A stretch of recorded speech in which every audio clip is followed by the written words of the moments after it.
If you're out there and you want to become an entrepreneur, like you've made that decision, begin. I think most people let perfection keep them from beginning. You're not going to know the perfect sequence. You're not going to know exactly what to do. I think now's a better time than ever to start. You were built for greatness, and I want to help you succeed. Welcome to the Sigurd Vedal Show. Have you ever dreamed of becoming your own boss, working on your own terms, earning more money than you're used to? Some people are just destined to become entrepreneurs. Others need a little bit more of a push to get going. But everybody can be an entrepreneur.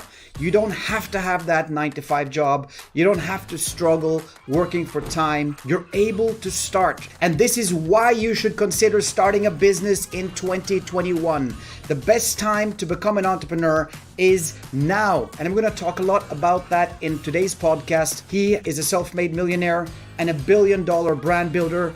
He was meant to become a lawyer until someone introduced him to the world of entrepreneurship, and this has changed his life forever. The host of the popular Alive by Design podcast, here with me today, Blake Mallen.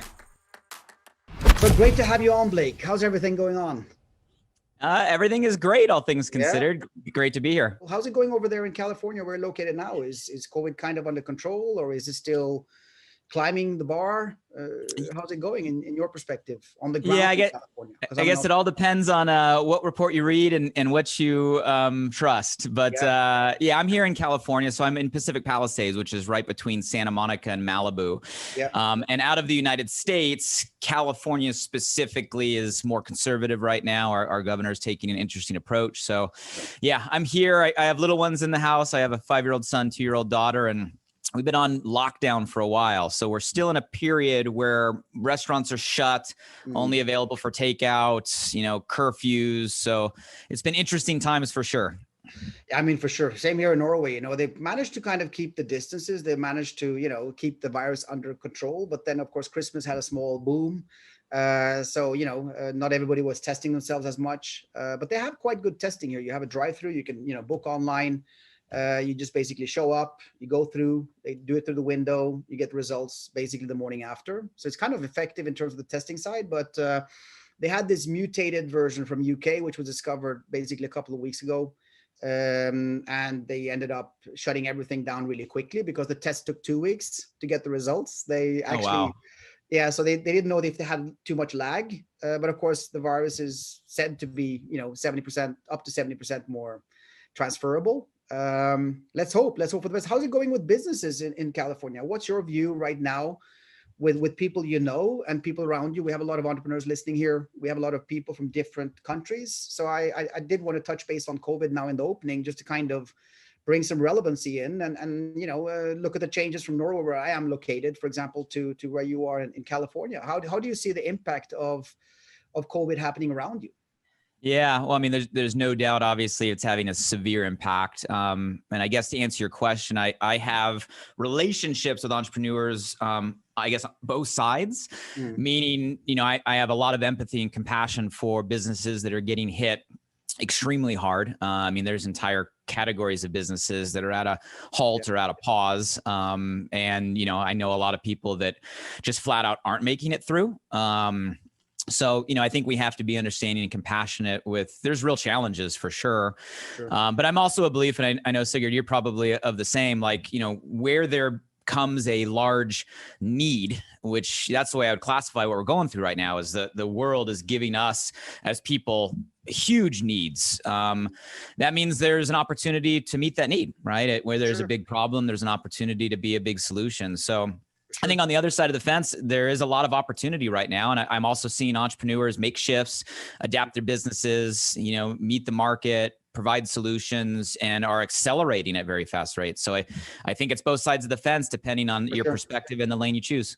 For sure. And now with the vaccine rolling out, of course, we're hoping the summer will be normal, hoping that things can go back a little bit to normal. I mean, I'm looking at the flight industry and, they're still flying. Of course, it's restricted. Some areas you have to have the test, but I kind of predicted it back in March that, the only way to kind of balance the economy with being able to keep the distance and stop the spread is kind of the ET phone home suit, you know, the one which it looks cuckoo. But back in March, in the mental state when I recorded that video, after doing a lot of research, it sounds cuckoo, right? Seeing people with masks, and I actually referred to it as cuckoo in a sense. Yeah. But if you look at what's happened, they have these quick tests that they're now rolling out, which gives you a kind of quite solid answer in some minutes. And then, of course, they send it to further verification. But, they're testing everybody on the flight has a COVID test. Of course, I'm bringing my antibac and drying off the seats and drying off everything I can. And I have this plastic, the shield for the eyes and the mask. So, it is a temporary thing in my view. Of course, the aftermath and the economy will of course have, waves for quite a long time in my view. But I'm kind of impressed to see a lot of people adapt, small store owners starting to go online. I think there's going to be a big shift in terms of the office environment in a sense, because you're now realizing that, how smart is it for programmers? If you're running a tech industry like me, how smart is it for programmers to drive 2 hours in traffic to work just to sit behind of their nerdy PC and code, which is their passion, right? Mm-hmm. And then sit 2 hours home again. That's 4 hours of their life every day, which is basically 20 hours a week lost. So I think you're going to see a lot of, what I'm personally setting up in some of my regions, like in Philippines, we're setting up a hub there. We have offices in Malta, we have offices in Budapest, we have offices in the US.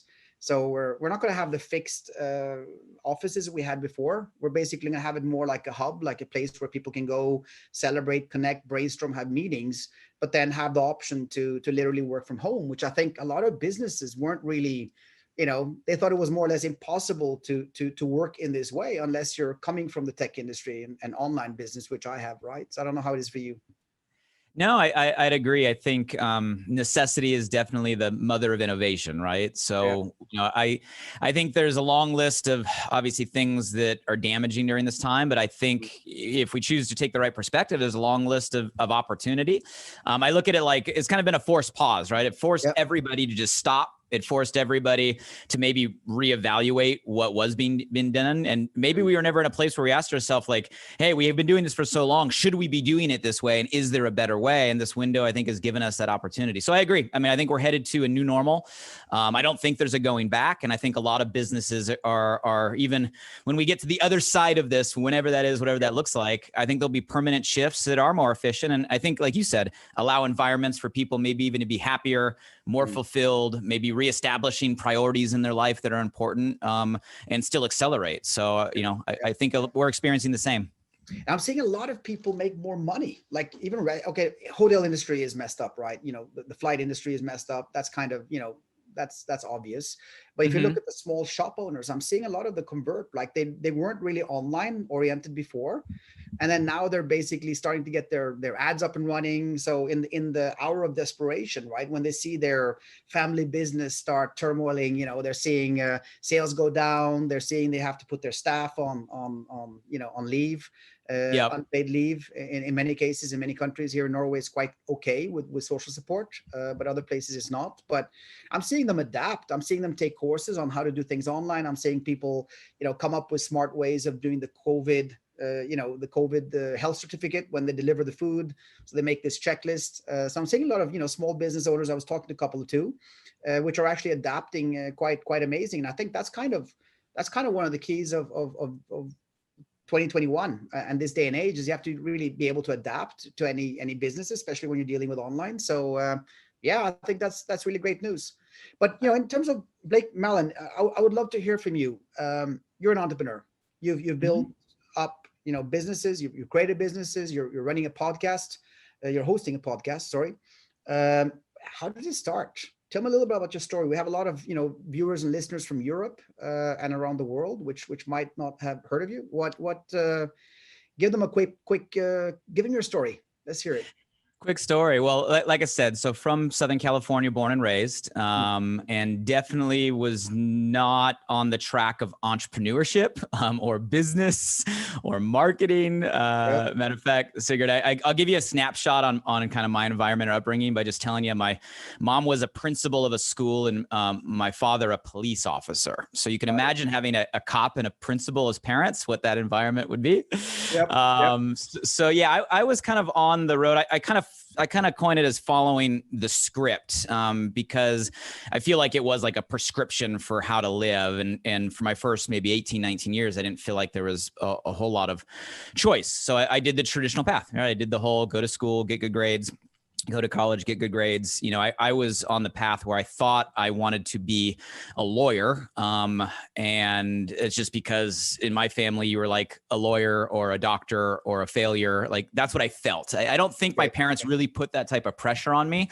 but that's what I felt growing up was that's just kind of what I was supposed to do.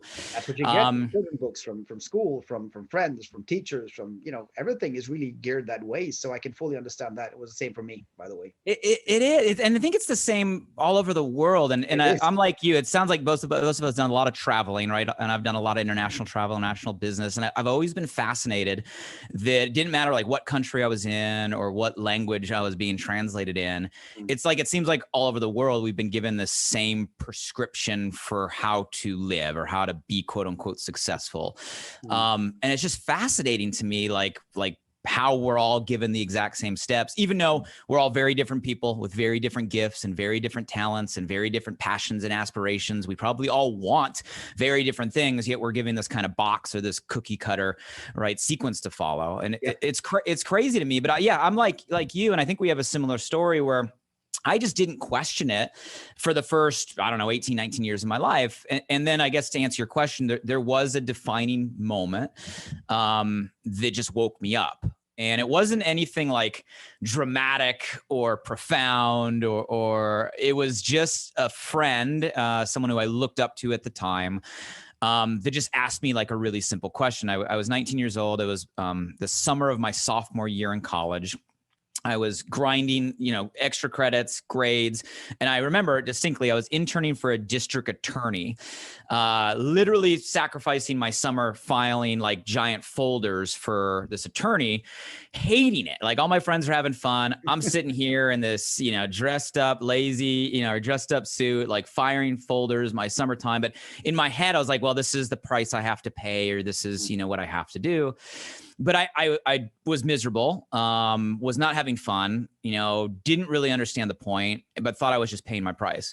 And I just had someone just stop me, probably sensing that I was just discontent, and just asked me, just said, like, Blake, well, why are you doing all of this? And it was literally that it was that question. It was just someone stopping me, asking me why I was doing what I was doing. Because that was the first time I realized, well, yeah, why am I doing this? Well, this isn't what I want to do. This isn't what I love. I'm not finding meaning or fulfillment. I'm literally doing this only because it's what I think I'm supposed to do. And that was the shift for me, was I'm living my life for no other reason than it's what I've been told I'm supposed to do. And that was it. That woke me up. I mean, and that got me looking, asking questions, finding different mentors, seeking different ways. But that was the turning point for me that at least, opened my eyes. Yep. It's a big shift. Now I have to say I had the same, I wanted to, I was watching ER when I was younger, George Clooney, he looked handsome, he got all the girls, and I didn't really know what to do, right? You go through school, nobody tells you what you're kind of geared to actually become. But with personality tests, you actually know more than what kids are getting information about, right? So if you don't love looking at papers all day long, you don't like, writing documents, organizing paperwork, then, becoming an accountant or a lawyer might not be the thing, looking through contracts every day and reading previous cases. So I wanted to become a doctor. I thought, okay, cool. This is a good, solid job. And I remember I got into Budapest and I visited, the local doctor, and there was a lot of senior citizens in the waiting room. Everything was quiet, kind of a rundown office. I came into the doctor, who I think was about to retire.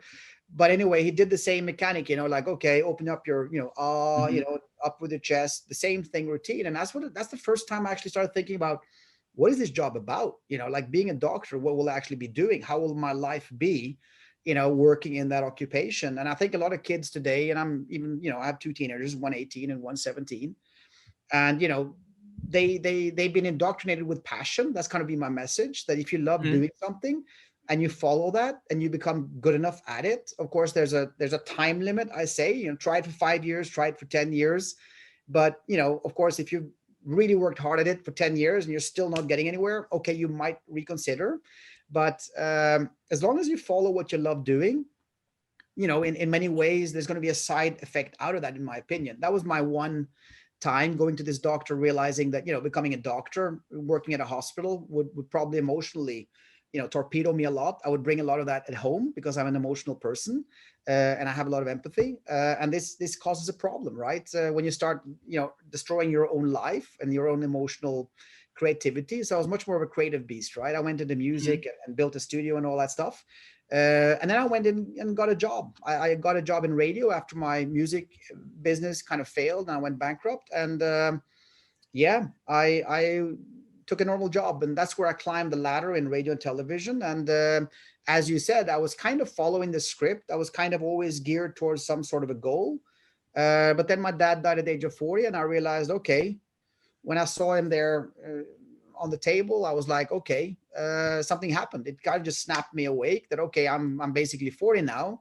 So what do I actually want to do? Do I want to stay in this job? Do I want to be comfortable? Do I want to have the 2 cars? Do I want to have this house with mortgage? Or do I actually want to pursue that dream? And the reason why I started that music studio when I was, 22 or something, and I worked my ass off, in those 10 years, it was fun, but I had no clue what I was doing. So of course I went bust. I lost my girlfriend. And that's kind of, as you said, I was following the script. I pursued my dream. When my dream failed, I kind of, compromised. But of course, as long as I enjoyed the job, which I did, I discovered radio and television. I loved it a lot, but it wasn't really, you end up to a point where you get comfortable. So I think it was an okay journey, but I think the fact that I, at the point of my dad dying, I kind of measured it and I realized, okay, I wasn't chasing the next level. I'd kind of accomplished a lot of things. I had a, good salary. And that's kind of what happened to me. I quit. I had no B plan. I told my wife, my ex-wife at the time, I'm going to quit. And then I, started up with something online. And that's when I started probably what you did, is this kind of on purpose, design your life, like what you want to accomplish, how you want to live it, getting up the vision board and these things. So it seems like we have a lot of the same parallels. But I literally, I can still remember in my 20s, my dad was talking about, hey, don't go civil engineering, because he was an engineer. I was discussing, okay, but what about doctor? It's almost like you're sitting here with a menu, thinking about what can you be, and there's no other, how shall I say, considerations to the job than actually that education you need to be able to have a safe job with a decent salary. So it's no entrepreneurship mindset. It was employee mindset for me all along.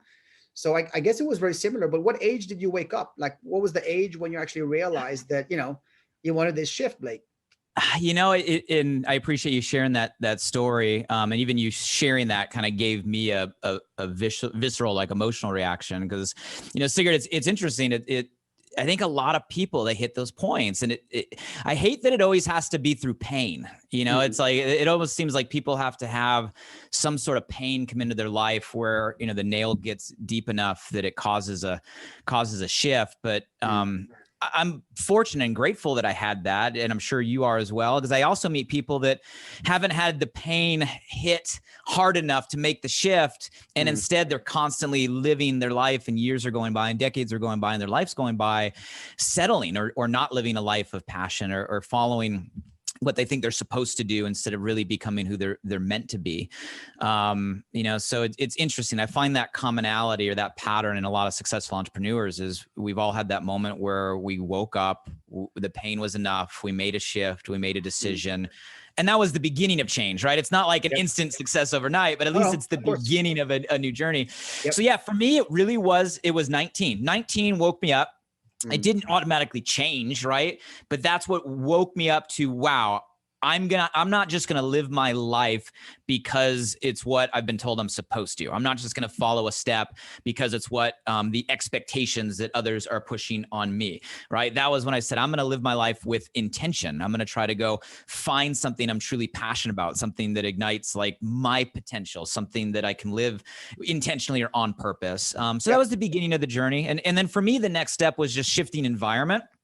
Right. So I started hanging around different people, entrepreneurs. And as you know, entrepreneurs, they think totally differently than everyone else. Yep. And you can only hang around the right people for so long before you start to think differently and take different actions and lead to different results. So for me, the second step was an environment shift. For me, it was frustrating. I mean, because I lived this 40 years as an employee in a corporate environment, climbing the ladder. And I kind of never understood why people were wasting their time. I kind of didn't understand why they weren't doing more, you see? So for me, it was hard. I felt a little bit like an outsider in this corporate environment. I felt that, I saw that blue car and then everybody was saying, oh, that's a red car. So you kind of, you have to be really strong, right? When you're the one person that sees things differently, and then you have, 5, 6, 8 people kind of seeing things in a different way. And that was kind of my entrepreneur mentality, which was somehow in the bottom there, where I was kind of, finding my goals. I wasn't really working my 9 to 5. I remember a whole Easter vacation when I was launching Illustration. I was working so much on my laptop in the mountains that I basically got a hernia, right? So Wow. I hadn't really, and you don't really normally do that if you're in a corporate environment. Okay, you have some overtime. US is tougher than Norway, but in Norway, people, when they're C-level, they kind of chill in a sense. They're comfortable. They do more private activities. But I was obsessed, so I had this obsessiveness and this focus, which I just noticed other people had. But in many ways, I was like comparing myself in a way where I felt, okay, what's wrong with me? I need to be more like them, you see? So you had all these years where you're kind of developing yourself. And my theory is you don't really think actively when you're young about what you want to become. You're kind of not strong enough to look at your own inner identity, or very few are. They're kind of programmed from child to be programmed by their environment. That's how they learn, right? So of course, if you look at wearing the right shoes, wearing the right, jackets in school, they're all part of this, trying to fit in, trying to get your code. If you wear your leather jacket and, you have some tattoos, maybe you're a rock band person. If you're a skateboard guy, you have your code. So you're kind of finding your area where you belong. And I think that's one of the reasons why, people are very much following this standard path, and they're kind of trying to adapt to everybody else, and they kind of lose their uniqueness in a sense. So for me, I was transforming through the stages of my life into becoming like everybody else. And then when I quit, I kind of made my own personal revolution. I was like, okay, I'm not happy with my relationship, right? So I needed to do something. I needed to change something. So I tried to work on it. We tried to fix it. I ended up divorcing, right? But I made a choice. I wanted better, right? Same thing with, I wanted to travel the world. So I actually, when I was sitting in Egypt on the beach, trying to figure out what to do, I was literally thinking about, okay, it has to be online because I don't want to sit with an anchor in one location. So you're starting to come up with some clear framework for what you want to accomplish. So and then you start developing the secrets. So most of my knowledge, reading books, digging into, habits, everything started at 40. So it's almost like my whole life started at 40. Before that, I was, playing PlayStation. I was staying up until 4 a.m. I wasn't really hungry for knowledge. In the work I was, but not in my habits, not in my knowledge. Did you discover something, or was it so early that you kind of automatically clicked into the right mode? What happened when you woke up is what I'm leading here to. What specifically, walk us through that process. And your story is inspiring me because next week I turn 40. So that's good. That's good. It's perfect age. I'm 50 next year, so that's perfect. You're 10 years behind me. I'm excited for the next decade, but the big 40 coming up next week. So, I think for everybody, it's a constant journey, right? And for everybody that will eventually listen to this or watch this, and, maybe you've had that wake up call or that defining moment or that mental shift, or maybe you haven't, right? Maybe this conversation will become that, or maybe sometime this year, the pain will get big enough that you're ready to make that shift, but you got to hit that point to kind of begin. But then I don't think it's okay, here's the perfect step, 1, 2, 3, and you're going to get the result. I think it's just a constant search. And, so you're listening to you speak, like I resonate a lot with the language. I think we share a lot of similar principles. I think it starts with passion. I think everything has to start with passion, right? Like you have to be genuinely excited, enthusiastic, on fire, ignited. Like you have to care. If you're not excited about where you're going, you're not going to put the time, the energy, the love, the intention to ever take it as far as you want. And I think a lot of people stop there because they put themselves in a vehicle or a box they're not excited about.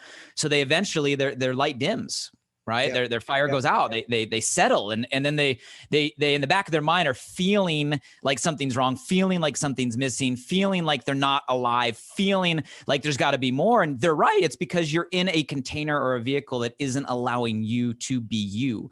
So I think the first question is, what are you excited about? Like find something you're excited, and that's a good indicator you're moving in a right direction.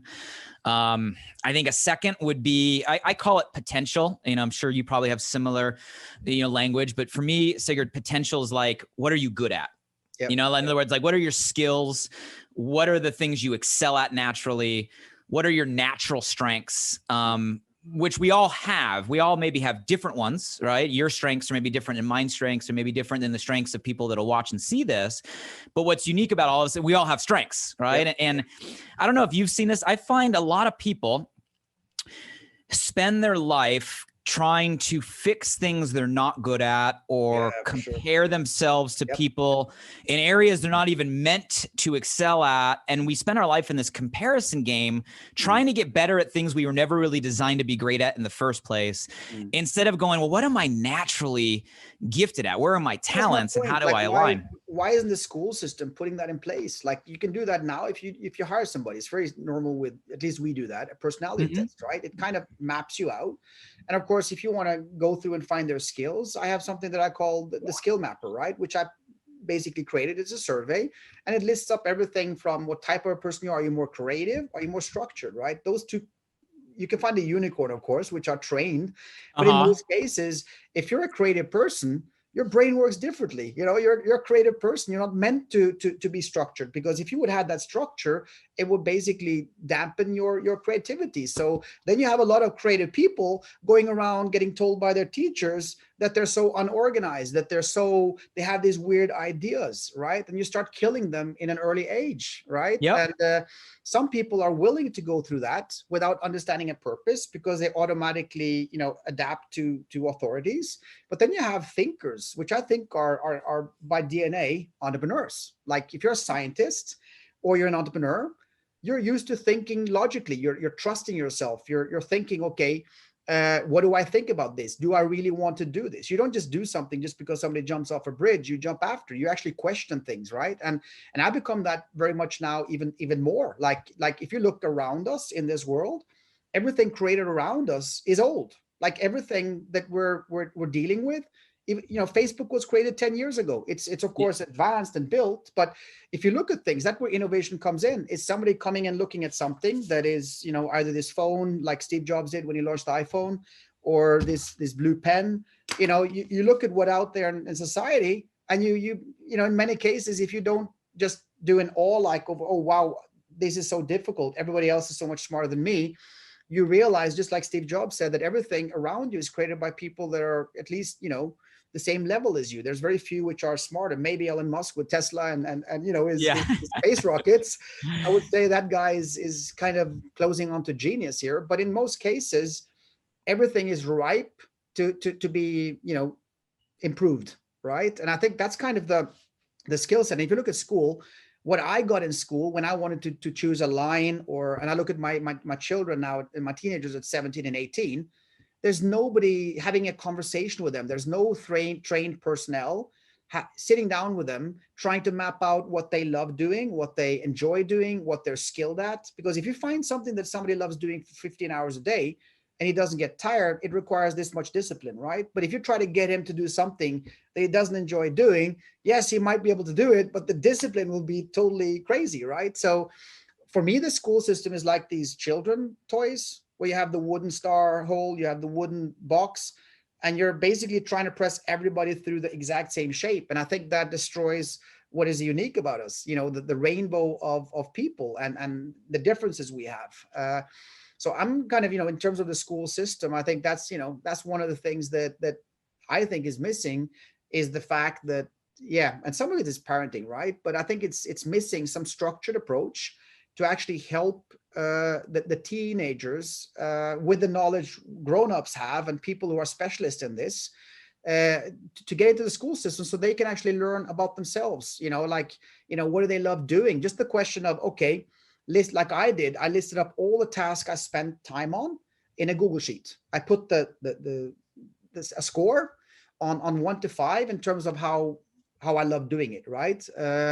If it was a 1, I couldn't stand it. If it was a 5, I loved it, right? I could do it for hours. Then I put the number of hours I spend weekly or monthly, right? And then all that did was actually give me a picture of, okay, what is happiness? Well, happiness is literally the more you're working and the more time you spend in your everyday life doing things that you love doing at a high level, and trying to either hire somebody to do the things that you don't really enjoy, or find a way to minimize that out of your life and ask yourself, do you really need to do that? Or can you, maybe your wife loves cutting the grass, even though you're a man, maybe she wants to do that. Maybe you love cooking, right? Because the gender roles are more or less diminished now, in many ways, it should be at least.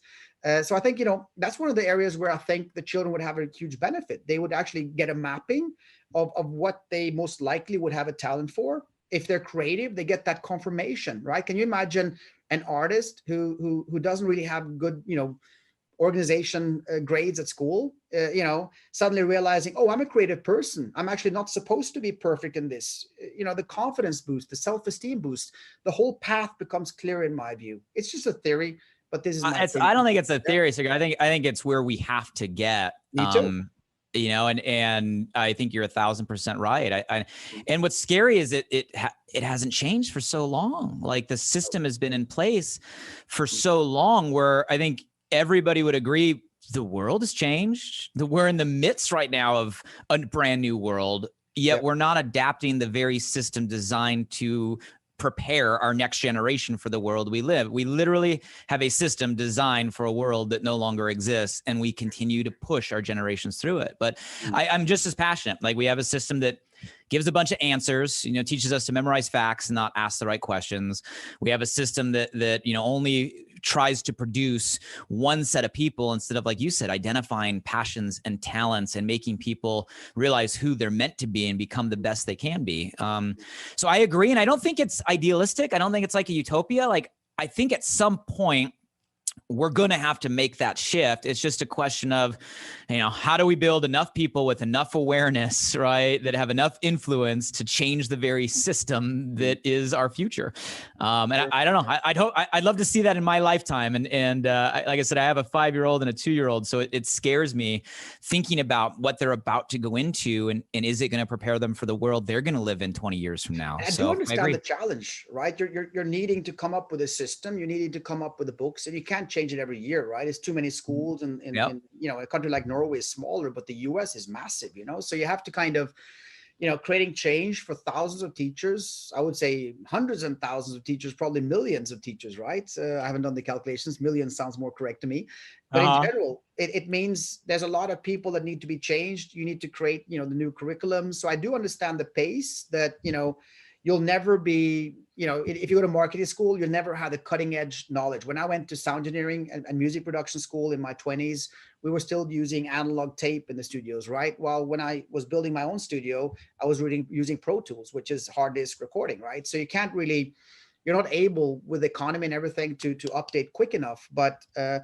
I'm not really a big fan, I think it's quite sad to browse around on the social media channels, because a lot of the influencers out there, it's coming across to the youth. And please, if you're listening right now, please listen carefully. The more you learn, the more you earn. Warren Buffett said that, right? So what I feel in many cases could be misunderstood by a lot of people is the fact that education is not needed, right? So, I want to really correct that. I want to be accurate with that yes, education is key. Like, I'm spending 2-3 hours every single day in my morning routine before everything pumps up to actually learn new things. I multitask it with my gym. So I use my iPad, my iPod. So I basically try to find a way to multitask things like, my gym, my stretching, maybe a walk out in the woods, to make sure that I'm always developing. But the beauty of self-development is that you can make your wish list. You can bring out your pen and paper, and you can basically start writing down things that you would love to learn more about. Like if you go to college, you go to school, you're forced through this curriculum, right? You have some singing you have to do. Maybe you have some cooking class. Maybe you have some theater plays. Maybe you have some math, Norwegian. Chances are you'll like some of them. Others you'll hate. Others are like, okay, it's average kind of thing.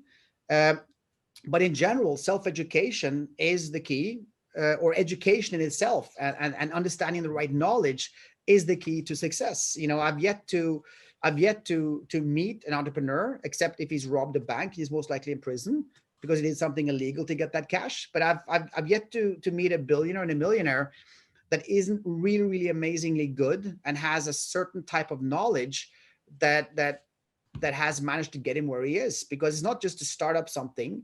You have to have the right habits. You have to know, finance. You have to understand money. You have to have the will to find solution. You have to keep your mind game correct. There's so many things, right, Blake, to make things run. And I just want to make sure that in this podcast, at least, and in my content, that knowledge is key, that education is needed. The question is, in what form is education given? And I think that what I've narrowed it down to, Blake, is a sweet spot of the school system is not helping and facilitating with their knowledge teenagers and children to actually discover themselves. Because I believe that most of the things you need to accomplish is, at least for me as well, was all about me understanding me. It's not about something you do in an hour. It's looking within you and trying to structure on paper, like I mentioned the podcast. I mean the passion of the tasks. I think this is the key, that the more you can discover yourself and really have that pulse on what you love doing. For example, rating activities, rating things you do. I do that with my son, for example. I'm telling him, okay, what do you love doing with daddy, right? And we make a big list. We brainstorm that list. And I say, okay, let's try to rank this now. Let's put, what's your number one thing? How would you rate that 1 to 10? And he's really clear. He's really firm. But if you would ask him, hey, what's your favorite thing to do, Blake? He wouldn't have known what to answer. He would mention top of mind. But as soon as you get the rank, he's able to say, okay, I really love, cooking with you, Dad, cooking cakes or whatever you dad, right? So he has some sort of a measurement. It's just that he's not aware of it, right? He doesn't put the pulse on it. Yeah, no, I mean, I think you're spot on. And that's one of the, valuable things we should all be grateful for in the world we live in today is education is not limited to a classroom, right? It's not limited to a system. I mean, we can get access to the best of mentors and thinkers and entrepreneurs and any category we want with a click away. I mean, this conversation is an example. Your podcast is an example. And I think that's what's exciting about today. And I always tell people, because I get that question a lot, like, Blake, what do you think about college? Should I go to college when we talk about like the educational system? And, I was that person, kind of sounds like you, that did follow it to a T. Like I went to a top 6 university in the States. I got my degrees, political science, public law, and psychology, magna cum laude, graduated in 3 years. Like I did the academic thing. And I tell people, I go, well, first, just ask yourself why, right? Don't do it because you think you're supposed to, like have an intention, like why do you want to go? But I'll tell everybody point blank, like if I were to go do it again, I would still go through that same process, because the one thing I got out of it is I learned how I learn.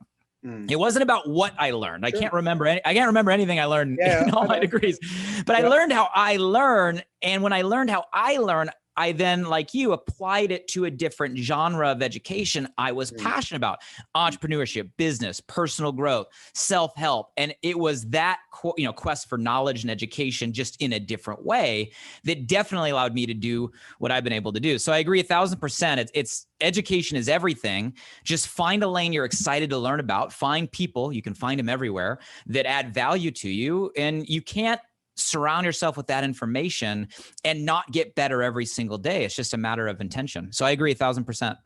And then what a lot of people listening right now, hey guys listening, most likely your next question will be, if you're in your 20s or maybe in your late teens, is, but how do we find our passion? That's one of the big questions I'm getting a lot of times. Mhm. What's your take on that, Blake?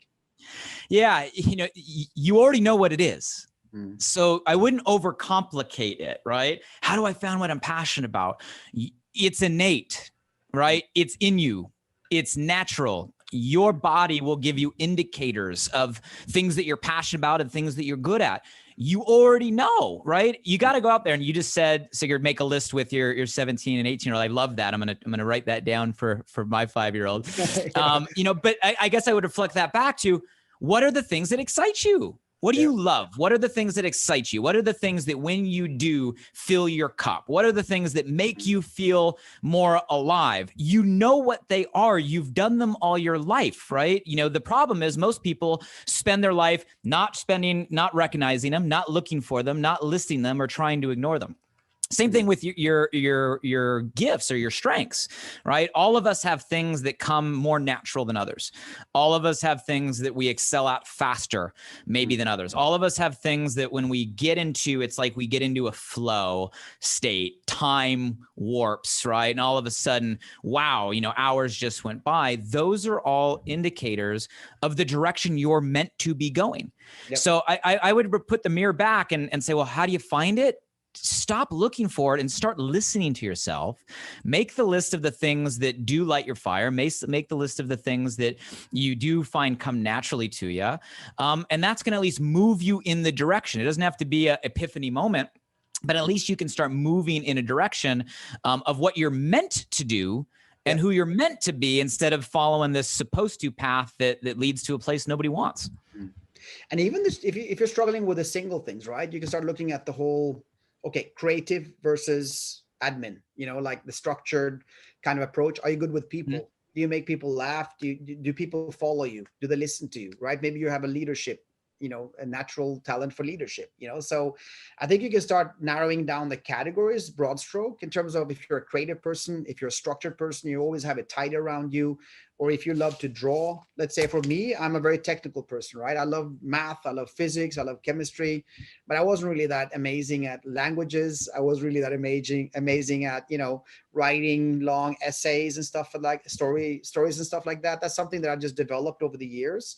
So for me, I'm more this engineering type. And if I would have known this knowledge now, when I was basically 17, 18, 19, I would have most likely had a little bit more comfort to be able to, see things and the path in a different way, right? So, and I think one of the big problems is, if you haven't discovered, some people discover it earlier, right? I know some children, which, friend of mine has a daughter which is now making computer games, right? And she started drawing and scribbling things on paper since she was literally 6 years old. Like, she loved drawing. With my son, I tried drawing with him to kind of, show him that, to introduce it to him, to get it started, but it kind of drops off in a sense, right? So that's a sign right there that, you can try a lot of things. And I think the parents have a responsibility to introduce the kids to as many things as possible. I think in their younger days, the more you can do diversity, either in sports, in playing musical instruments, in whatever, right? The more they have tried, like sampled, the more chance they have of discovering that one superpower or that one super passion, in a sense. Because if you look at me, my 10 years was about music. I was crazy about making music. I was working in the studio. I was mastering records in the daytime, producing commercials in the daytime as well. And then I was basically spending my whole nighttime in the studio trying to make songs. But I didn't have a talent in creating songs. I knew what a hit was, but I couldn't write a song. But then when everything went to hell, I got a job in radio and I ended up applying for the program director position, right? What do you do in radio? Well, you basically play music, right? So all of this knowledge I had from 10 years, analyzing hit songs, trying to make it work for hours and hours and hours, suddenly became a superpower for me, because suddenly I was working with the record companies and they were coming to me, playing up their album of the Norwegian artist, asking me, hey, which single do you think we should run with, right? And then also for me in a music station, the success of the music station is defined by the music mix. So of course, the fact that I was able to, I did introduce research as well, of course, in radio. That wasn't that common at the time. But these things are turned out to be a strength for me. So I knew nothing about radio. When I took the job, I was like, well, okay, this is not really what I wanted to do. because it's kind of a big step down, low salary and everything, producing these jingles between the songs. But then, I loved it because radio turned out to be marketing, branding, positioning, right? And looking for holes in the market, creating a station to satisfy that cluster. So I got into research, I got into call outs, I got into auditorium tests, and that was kind of my 10 years of music. When I started in radio, I did the same. I started to create brands. I had the privilege of launching brands. And that was something totally new. So I found a new passion, right? That passion wasn't there when I was 19. Same thing when I jumped off of radio and television. I started to do entrepreneurship online. I didn't know how to wireframe. I wasn't active on Facebook. So you basically end up discovering these new passionate things as you're moving forward, as long as you're using passion as your compass in a sense, right? As long as you enjoy it, you become good at it, you discover it. And guess what? Now I changed to focus on my Instagram. I started sharing my knowledge online instead of just working from my own stuff. So what am I doing now? Well, I'm back to radio and television. No, I'm dealing with rotations on social media. I'm dealing with creating videos. I'm dealing with I was coaching on-air talent. I was casting morning shows. So I'm basically back at doing a lot of the things that I did behind the camera, but now I'm basically, doing it myself. So it's kind of, in terms of finding your passion, I think it's a discovery in many ways. Like, you have to try things. If you're only doing one thing all day long, which I think is one of the problems with the gaming generation, is I'm not all for gaming. My son wants to be a pro gamer. He's playing, 8-9 hours a day, right? And he's really doing well. He's successful, and I'm encouraging him. But, he's found that passion. He knows he loves it. He's tried a lot of things. But, if you're only doing one thing, how the hell will you be able to discover that one thing you might be super at? Like, what would happen if Tiger Woods had never had a father that gave him a golf club? We wouldn't have Tiger Woods, right? Maybe he would be a Nobel Prize winner, in literature or something else, right? Or Nobel Peace Prize. I don't know, but I think that's kind of the problem here, is that you have to listen to yourself, and you have to try to organize. That's why I love journals, because your journal, you're able to, whenever you pick up something that you're discovering, you can note it down. And you can try to organize. And I would say that I don't know how about, I would love to hear what you do, Blake, but in terms of your morning routines, in terms of alone time, right? Nobody around you, being able to reflect on you, like nobody nagging at you, your phone is off. I spend a lot of time on that. Like, if you look at a week for me, if I don't have that alone time, I somehow lose my compass, right? What about you? Yeah, we're so similar in a lot of ways. And one thing, just piggybacking, everything you're saying right now, it's never too late, right? It's never too late. So if you are hearing all of this, it doesn't matter who you are, where you are, how old you are, how young you are, where you're at in your life stage career, like, it's never too late to make a shift, right? And if you feel like you're missing something, or you feel like you're stuck, or you feel like there's got to be more, there probably is. You're probably in this space right now where it's like, hey, you're in a path where you do need to make a shift, and you are meant for more. So just receive that, because you can have a wake up call at any point, right? It doesn't have to be your father passing away, or someone, stopping and asking a question. It can be a conversation like this. But Sigurd, to your I'm big on morning routines. I am. I wasn't always, I'll say, I'd say over the last maybe 4 years, it's become more religion for me. I was the entrepreneur that did get over obsessed. Like, I was ain't to faint. I was putting everything I had all day, every day into my business, and sacrificing a lot. And again, it's because even as an entrepreneur, I thought, well, that's what I'm supposed to do. Like, work, go. There's always more. And don't get me wrong, like, that worked, right? That attitude. I think you need to. Look at Elon Musk. I think social media is painting this picture that everybody has perfect morning routines. Everybody wants to put on the full show. So I didn't have my perfect morning routine the first 5 years either, Blake. I was basically working my butt off. I wasn't going to the gym enough. I was eating crap. So, you have to take those hours from somewhere. Like Elon Musk says, if you're doing 100 hours a week, you're moving over twice as fast as the normal 40-hour guy, right? So if you do your morning routine 2 hours here, you suddenly have lunch like you're supposed to, you have dinner like you're supposed to. There's only those 24 hours. Either you have to sleep. I was even sleeping less. I was sleeping 4-6 hours because I was so eager at getting up early where nobody was interrupting me.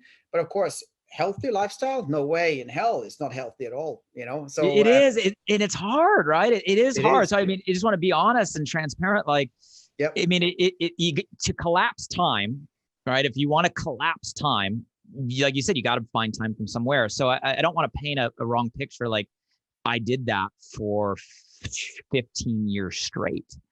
I get But it. like I get you, yeah, like you, I came to a point where I did realize like it is okay to take care of yourself. It's For not sure. selfish to take time to refill your own cup, right? It's not selfish to take a couple hours instead of taking a call or doing a sale or talking to a client or doing your email or doing the to list. It's not selfish to take the time you need to recharge. And it took me a long time as an entrepreneur to actually believe the belief that it's okay to recharge so you can operate at a level 10 for maybe a little less time than maybe operating at a level 6 or 7 for more time. And I don't know if that comes with just maturity or age or just you grind for so long you can't do it anymore. I think you discover that it doesn't help to sit here with, if you're sleeping 3 hours a night and then sit here and try to solve a complex problem. I think you discover that your thoughts aren't as sharp. You basically end up producing 30% less. So I think, you know, people make changes when they realize something is easier or something is helpful, right? So if you're already really thin, why would you want to cut out the carbs, right? But if you're weighing 200 kilos or something, then of course it's desperation time. So I must say, in terms of entrepreneurship and working hours, I can totally identify with what you're saying, right? I mean, but it's a build-up phase, right? So you're basically putting the full throttle in because you're trying to get something to work. And at least I had my whole house on the line. You know, I basically pawned up my whole house and I used that as capital. So I had to develop a website for 6 months, right? With a supplier, and I had to learn balsamic myself. I had to learn AdWords myself. So I was like this combination of learning a lot of new things that I needed to be able to do the job myself, combined with having a family with 2 kids at the time. My third one wasn't born yet, 10 years ago. I mean, there's a limit. There was limited time for friends, but of course, there was these crises that happened, you know, when you got a lawsuit suddenly, when you had a tax issue. So you always have these crises that happen when you're dealing with especially online brands, I would say, because, you know, you always have policies, you always have payment providers, you always have, you know, you're having multiple geos that you have to control. Suddenly something happens, right, with all this data. So I think for me, it was more like, okay, when I didn't have tough times, I had more time to maintain my health because I had my head above water. But when I was, in deep shit and the numbers were going down, we're running out of capital and the sales weren't doing great, then I did what it takes. If it means working 48 hours nonstop because I had to fix this problem, or at least come up with a plan, then I did that. And I can still remember all the mornings when I wake up. Sometimes because your brain works at night. So for me, when I had a lot of these problems, I could go to bed, but then somehow I had these thoughts during the night that literally woke me up full awake. My brain was waking me awake, so awake that it felt like it was literally in the middle of the day. But it wasn't. It was just my focus and my obsessiveness that was waking me up. And what I had to literally do, as soon as I got up, all I had to do was organize my plan on paper. At least that worked for me. If I had a plan for how to fix whatever problem and shit I was in, then I could kind of have my plan there. I remember many times I woke up, took a glass of red wine, sat down, and I just basically narrowed down everything. And when I had my plan, I knew that, okay, now I know what to do, right? But there's nothing I can do right now at 3 a.m. in the morning. Okay, I could actually with the US, but anyway, I needed my rest, and I go back to bed, and suddenly you sleep. And then, of course, I supported that with Transcendental Meditation, which I learned, which is I think is the only meditation type. I don't want to insult anybody, but I did focused meditation for 9 years. And when I started with TM, it was like a new world for me. It was like extremely powerful. And it helped me calm down my brain. I became more balanced. A lot of things happened differently with TM that I hadn't accomplished in 8 years of normal meditation. So anyway, we have such a parallel story. So I started TM 3 years ago. Yeah, 3 years ago. Amazing. Yep. Yeah. Cool. So and had a similar experience. So that's part of my morning routine. Every morning. I'm definitely consistent in my mornings. I'm less consistent in my evenings, if I'm honest. But I'm good at my mornings, and it's something I do recommend to everybody. You know, have some time, get up a little earlier, get the exercise in, get your meditation in, think through what your priorities for the day, your intentions for the day are, right? And I think it's the best way to start the day, and I think it does make you more effective as you go throughout the day, for sure. And I think one of the things, Blake, that I think a lot of people don't discover right away is the power of planning. Yes, there's still a lot of content about it online, social media, motivational pages everywhere, but the power of it, and especially if you, what I do is I basically plan my private time and my work. I used to, in my old days, only plan my work time. It was like I was super structured on the work side, but then spending time with the family, doing certain activities, I wasn't that good. My ex-wife was the one kind of arranging that, right? So for me, it was, you know, what I'm doing now is I'm looking at my life as a whole, right? It doesn't matter if the task is private. Doesn't matter if it's work related or if it's a friend that I need to support. I basically just have control of my backlog, which includes both my workout stuff, my meditation stuff, and then you basically sit down and you know, do Tetris more or less, right? You're trying to find the boxes to work. And then you basically come up with the ultimate week, right? Or the ultimate month, where you have the focus on the 20-80, you know, the 20% that generates the 80 of the effect, because only, you know, 20% of your workday is most likely going to generate 80% of your productivity. So as long as you're focusing on that, as long as you're keeping track on where you use your time, then you will be able to balance life. Like even dating, if you don't maintain your relationship with your partner, you know, you're going to drift apart. You know, you won't get what you need of your emotional needs. You need to have one-to-one time scheduled in your calendar to be able to keep that flame alive, right? So, you know, there's a lot of people that are good at the work part, you know, entrepreneurs, especially like I was, you know, you build it up, you're putting all of your juice in, and you're just exhausted when you come home. But that doesn't create the best conditions for your family and your spouse and your kids. And you're going to regret that in long age, right? In your older days. So what about you, Blake? Like, you know, what age did you get children, and at what phase in your business were you? Like, were you working crazy hero everywhere when you got your kids, or were you kind of, you know, you'd settled, you had your head above water, you had a solid economy, you had the staff you needed, and you were able to balance that work life perfectly?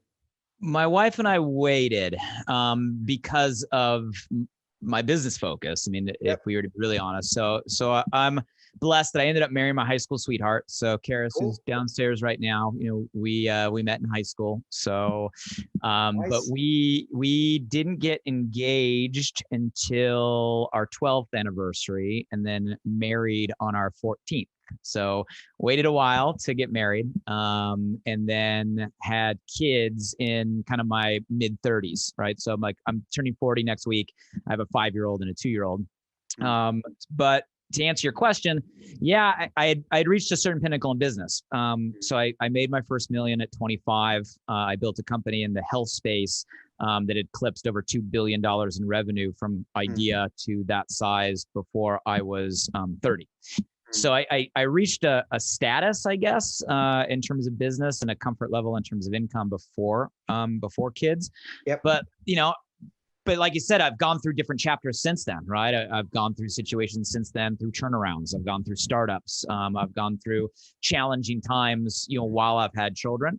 But I will say, kids are a game changer, right? It's a game changer. It causes you to kind of reflect on, where do you want, you can say your time to go, but time is life, right? Where do you want your time to go? It's where do you want your life to go, right? What's in your calendar? That's your life.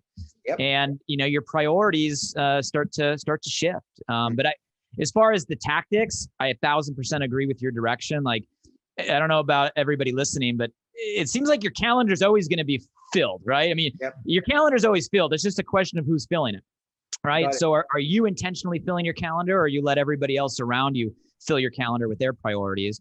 And I'm a big believer, if it doesn't get scheduled, it doesn't get done. I do calendar everything as well. I calendar my business time. I calendar my personal time. I calendar my workout time. I calendar my kid time. I calendar my family time. And I block it out, because I know if I don't block it out for the things that are important to me, I'm going to fill it, or somebody else is going to fill it with something that's less important. So I think for everybody, it starts with, what are your priorities? You know, where do you want your time, i.e. your life to go? How much time do you want to carve out on a weekly or monthly basis? And start to chunk it out and start to block it out. And don't seek perfection. Like, don't give yourself guilt, just move in that direction. And I guess the last thing I'll say is, wherever you are, be there. And that's the hard part for entrepreneurs, especially parent entrepreneurs, I've found, or entrepreneurs that also have a job. It's like, how do you balance? I watch new entrepreneurs, when they're working their business, they feel guilty they're not with their kids. And when they're with their kids, they feel guilty they're not working their business. Yeah, very classic. And it's like they're in their state of like constant guilt of why they're not doing everything all at once. Like, let it go. Just be where you are. Focus on where you're at. Put 100% of yourself into what you're doing at the time. And know that your kids are just as important as your business, are just as important as your relationships, are just as important, whatever your priorities are. And put it in your calendar and move in that direction. So that's what I've found to be effective. Also, a trick that I learned is I wasn't good enough at sharing my challenges, right? So as an entrepreneur, the kids and the family don't always see what you're struggling with, right? And you don't really talk about it in many cases. At least I didn't. I didn't want to, share my problems. I didn't want to share my struggles. But of course, it's all about expectation. If they understand that you're struggling with something as an entrepreneur, then they will most likely support you. And if you aren't able to be the perfect dad for a couple of weeks because you're working on a launch or something, then most likely they'll give you that time with a smile and with love. But if you don't share anything and you just basically make it your own thing, and don't sit down and actually talk to them and share some ideas and show that you actually want to spend time with them, I think the expectation mismatch is kind of where the key is. It's not about the hours, and also it's about the quality time, right? So if you actually turn off your phone, but if you spend time with your kids and you're still on your phone all the time, then I would rather have less time with my son, but actually put this away and do something that you both love doing, not just watching a movie, but try to come up with something else that is more active, and I think for me at least that worked the best, because I was able to explain to them, okay, guys, I'm having a tough time now. We're launching something here, or we got a big tax issue, or whatever it is we're dealing with at the time. There's always something going on. Then in those tougher times, I should have sat down and explained these things in a much better way. And I think they would have come and actually supported me more, instead of feeling that I was selfish in a sense, right? And I think that is a mechanic that people underestimate, especially entrepreneurs. And that's real, right? And that's real. I mean, you're setting a real life example as a parent that it's not all perfect all the time. Yeah. Like sometimes you go through shit. Sometimes you got to dig your way out. Like sometimes you got to get through. So I agree. I think being just transparent with what we're going through, both the highs and the lows, right? Not just the wins, but like the struggles. It is real, and anybody who's ignoring that is lying. I think, I think we gotta go through it. I agree. So I think that's a great lesson, and one I'm taking parenting tips here from you. No worries. And it shows the right example, and everybody. I want my kids to see a dad, not just that, hey, everything works out for. I want them to see someone that's like, hey, when stuff gets hard, you bear down, you do what it takes, and you get through, because that's what's going to prepare them for life. And sure. Yeah, on the kids' time, I mean, airplane mode is your friend, right? So when you're spending your time, it's hard, dude.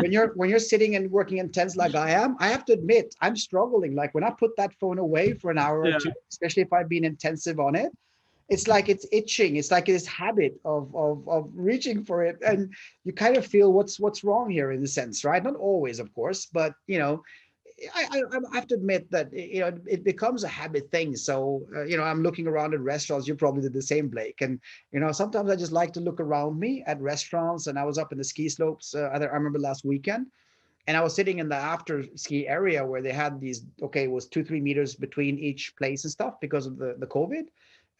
So they had good measures, but you can see that there were couples, mother and son. They were both on their phones.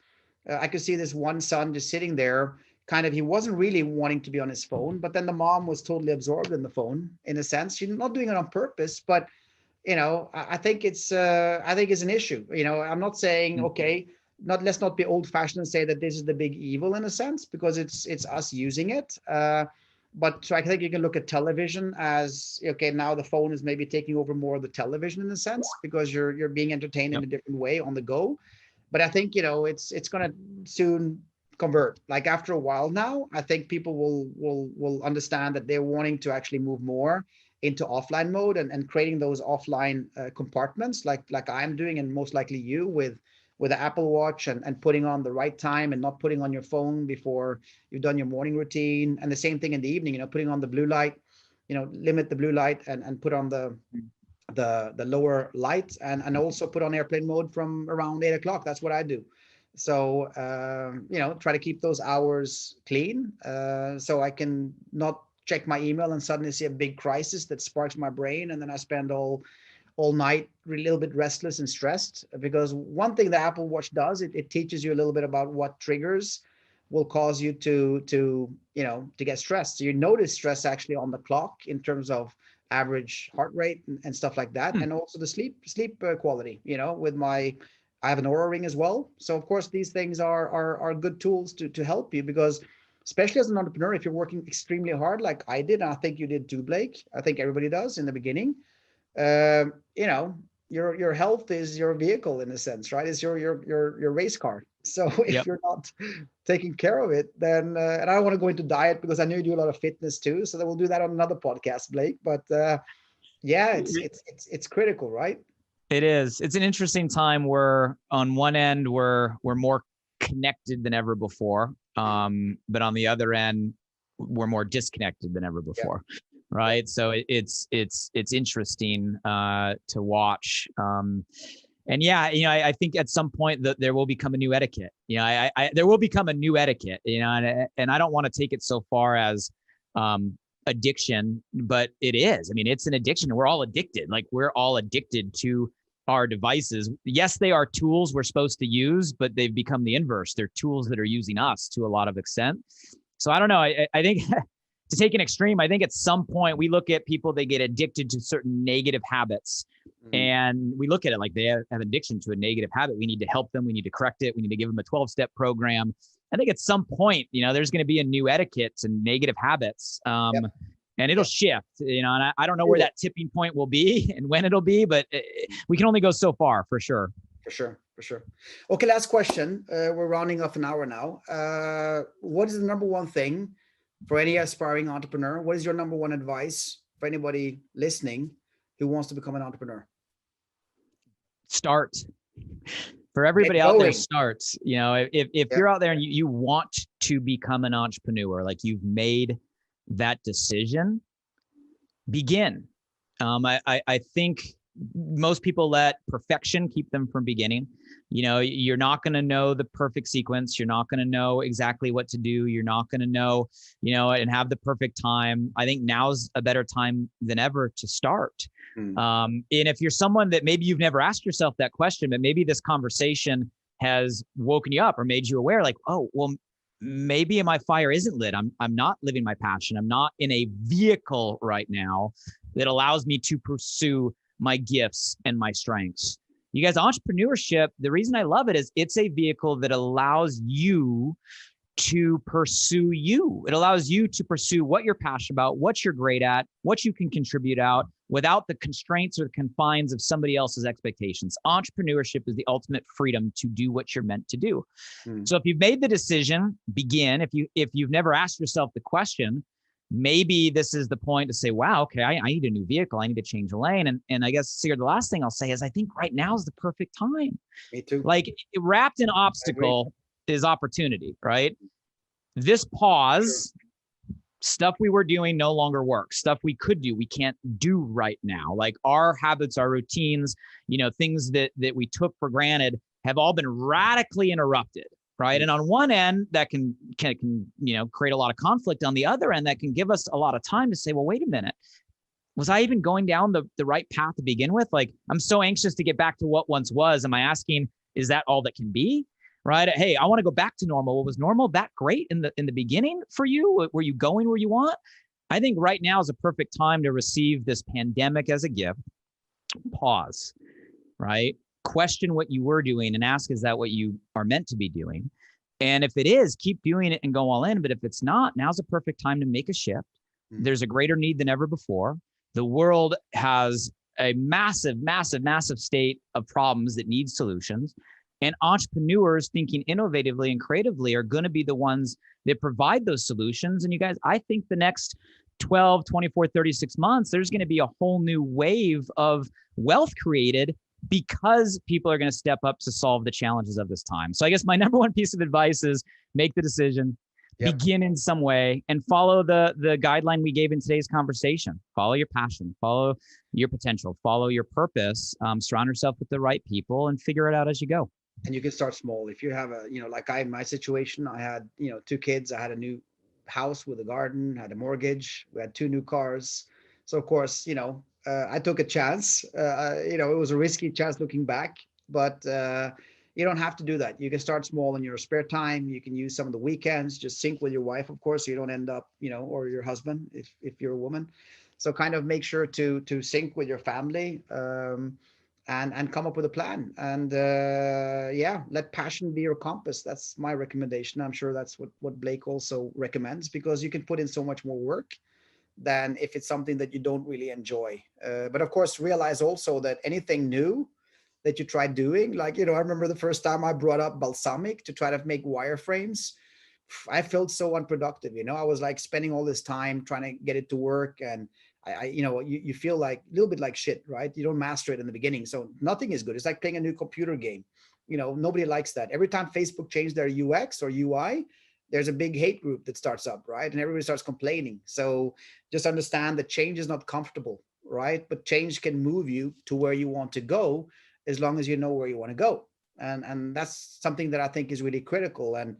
And maybe you don't want to be an entrepreneur. So, you think it's cool. You see everybody else around you. Maybe you want to, just want to, you want to drive a bus and talk to people. I don't know. So I think, that's the beauty of happiness, is we all have the chance of deciding if you want to have the entrepreneur path, which will require certain sacrifices, or if you want to be like many athletes, they start early and sacrificing their actually childhood, just become, either a gold medalist winner or really pursue the sport.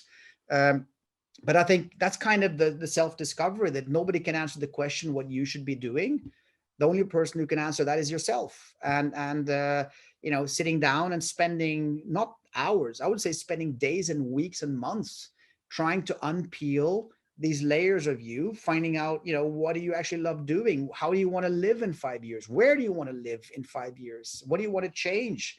What do you want to experience? Right? I don't like I don't like to think of the bucket list as something you do right before death. In my view, you should make a bucket list right now. You should start thinking about what are the things you would love doing. If you would die when you're going to die in the future, when I look back, what are the things you want to smile and remember that, wow, I did this amazing thing. And you have these stories to tell your grandchildren, right? You don't want it to be just, okay, I worked in the same job maybe for 8 hours. I didn't travel. So if that's your juice, okay, do it. But whatever it is, pursue what's you and find out what's you. That's my last advice. In terms of following you, how can people contact you, Blake? I'm easy to find. Blake Mallen on all platforms. So just at Blake Mallen on Instagram, TikTok. I'm on Facebook, and I got my podcast off the ground last year during COVID. So Alive by Design on all platforms if you want to check it out. Amazing. It was great having you on. I think we touched on a lot of important topics, especially the schooling system. I think is really passionate. And for everybody listening out there, be inspired. Everybody starts as a noob. Don't expect to be an expert right away. Remember, most people don't even take the step. So even if you take the step and you fail, you've done more than 93% of people out there. If you have that dream that you're dreaming about, if you want to have more time and you're in your 20s, remember the 20s is all about, experimenting. You have time. You don't have to rush and pressure yourself. But take it at your pace. I hope this podcast gave you some small pointers here and there.